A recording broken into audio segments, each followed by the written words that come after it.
To me, the very least of all the set-apart ones, this favor was given. Verse 8. So to all of you Christians out there who are still Christian, if you still are, Paul's the least. Stop holding up like he's the number one. Paul knew he was the least. Okay, I'm not insulting him. This is what he said. To me, the very least of all the set-apart ones, this favor was given to bring the good news of the unsearchable riches of Messiah among the Gentiles. Now look, the good news is not simply that Messiah came, was killed, and was resurrected. It has to do with the co-heirs. It has to do with the restoration of the two houses. The two-house message is the good news when understood correctly.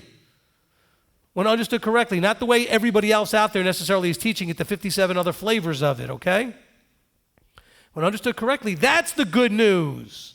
The promise is made to Abraham how that was going to play out, that someday you'd be the father of many nations. And how that all played out through this journey that we've taken now for 10 parts, right? He said, look, in verse 9, he continues, he goes, and to make all see how this secret is administered, which for ages past has been hidden in Elohim, who created all through Yeshua Messiah. So it's not just that it was a secret. It wasn't a secret. It was information that was available, but it's seeing how the secret was going to come about, how it was administered, how the Gentiles would come to be co-heirs. See, that was the part that nobody understood what that was going to look like. They just knew it was going to happen somehow. So that now, through the assembly, the many-sided wisdom, listen to that now, the many-sided wisdom of Elohim. Oh, we got to get rid of that Greek mindset, a very linear mindset of like, it's just A, not A and B and C and D. There's many sides to this. You know, linear is A or B. It's either this or it's that. It's not both. He's saying, no, there's many sides to Elohim's wisdom. In his wisdom, he did the things he did with Israel and then with Judah and then with the northern kingdom of the 10 tribes. And all these things were part of his many-sided wisdom, all to bring about the promise he made to one man named Abram before he had his name changed to Abraham. The many-sided wisdom of Elohim might be known to the principalities and authorities in the heavenlies, according to the everlasting purpose which he made in Yeshua, our Messiah, our Master, in whom we have boldness and access with reliance through belief in him. Okay, so hopefully you see how this is all going on. Paul understood these things. Let's go to Galatians. And I'm not going to explain everything in this chapter, but I want to just hit on one or two things real quickly in Galatians chapter 3. I think we're going to make it. Okay, Galatians chapter 3 and verse 16. But the promises were spoken to Abraham and to his seed. He doesn't say, and to seeds, as many, but as one, and to your seed, who is Messiah. So he's talking about promises being made to those going through Abraham, pointing to one, Messiah. But then remember, Abraham was also told that it would be father of many nations, many goyim. In other words, people not directly related to him. Now hold that thought there, and now jump down to verse 26. Okay, that's sort of the lead-in, is in verse 16. Now I know there's a lot more going on in chapter 3 that needs to be explained. We're not going to get it done today. But just hold that thought and go to verse 26.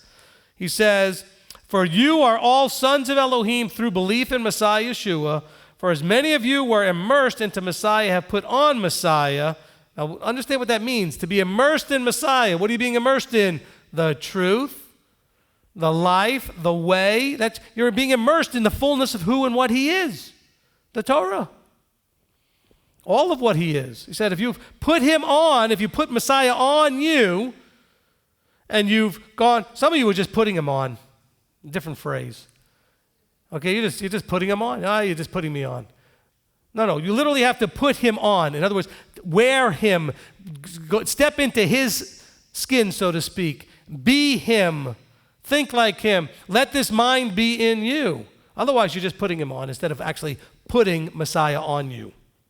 Continuing, so he says here in verse 27, he says, look, so as many of you have immersed into Messiah and have put on Messiah, there is not a Yehudite, nor a Greek, there is not slave nor free, there's not male nor female, for you are all one in Messiah Yeshua, and if you are of Messiah, then you are the seed of Abraham and heirs according to the promise. Verse 16, right? He says, look, the promises were made to Abraham and his seed. So he's saying, look, if you have put on Messiah, how do you put on Messiah? You get immersed into Messiah. It doesn't mean you just got wet in his name.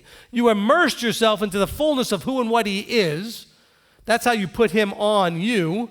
He says, then you're no longer Jew or Greek, you're not slave or free, not male, it doesn't matter. Now you are all one in Messiah Yeshua, and you are the seed of Abraham, heirs according to the promise. That's your co-heirs. Okay, and understand as we're going through this and you're seeing this, that verse 28 is very important. We have a lot of trouble relating to it because we don't understand what it's like in America anyway to live in a true caste system. Okay, but there are still countries that have a caste system, but they were living in a caste system. In other words, whatever you were, that's what you were. You couldn't ever elevate yourself out of that.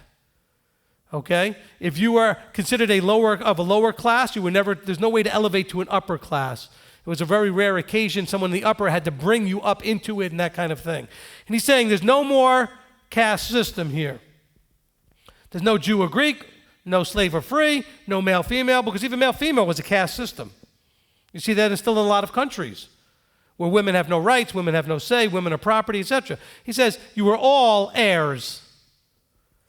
So to them, this was a huge thing in Galatians that Paul is talking about here by saying, throw the caste system out. In Messiah, there's none of that. It doesn't matter how wealthy or poor. Doesn't matter what your bloodline. If you're in Messiah, you're all equal. This was a huge, huge thing for him to be saying. Huge.